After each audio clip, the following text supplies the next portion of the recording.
to end our baskets. So I did say that if you did a bead, you definitely want to make sure that you have at least an inch above your bead before you end your project. Because if not, you're gonna see these spokes through this hole of the bead, and we don't want that. So first I'm gonna show you how to do these tall, the tall rim, and then I'm gonna show you how to do the flat rim. So,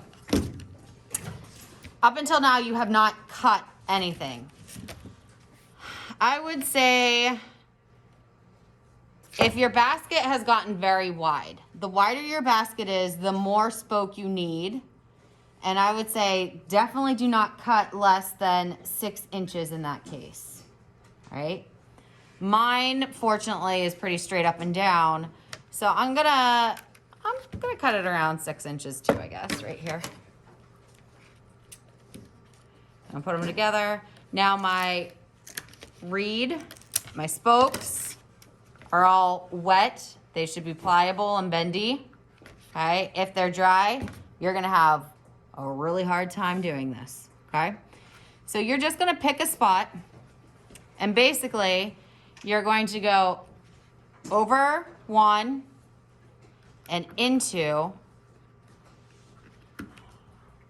two, over one, into two. Now it's important that when you're going into number 2 that you're keeping them all on the, if I'm going to the right, I'm keeping them all on the left, and going down about the same amount of spokes to keep this about even.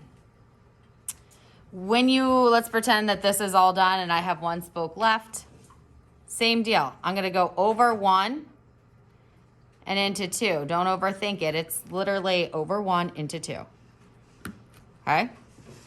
So that's how to get this taller rim.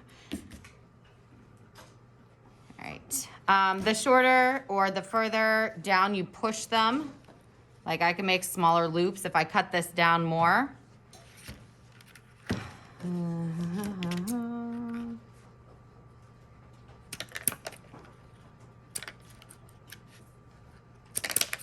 I'm gonna have sticks all over my room. All right, so over 1 into 2. It's a little harder to get it in, but you're gonna have a tighter, smaller scallop. Do you see that? All right, so that's the scalloped decorative edge of like this guy right here. The flat edge, which is just like a clean finish off your basket kind of edge. It's the same concept, but we're bending it over 1, behind 2. Over 1, all the way flat, behind and tucked inside 2. Over 1, behind 2. Let me do a few of these so I can show you what the inside looks like.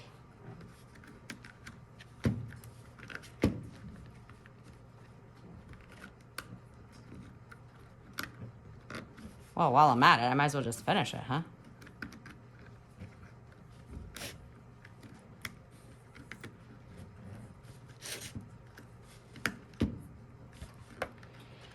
Oh no, what do I do with this last one? Well, it has to go behind 2, right? So I'm gonna pop up my first one just slightly. It has to go in front of 1. So I'm gonna pop up my number 1 a little bit. It's gonna go inside.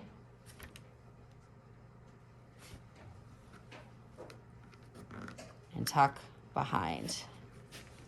So what you have going on inside is this is the behind 2 portion that I'm talking about. You see there's like these little things. No big deal. You're not cutting them. You're not trimming them. While your basket's wet, shape it. You can shape it a little bit while it's wet. Once it's dry, don't try doing that, okay? And these right here, these little spokes sticking out, is why you need at least an inch above a bead. Because if you only had a couple rows, these spokes would be poking through your bead holes. Okay, so when you're done with this, all your little scraps or spokes are going to get thrown away. We're gonna put these on the clay table so I can take a look at them, give you guys a grade. And yeah, that's it. That's the project.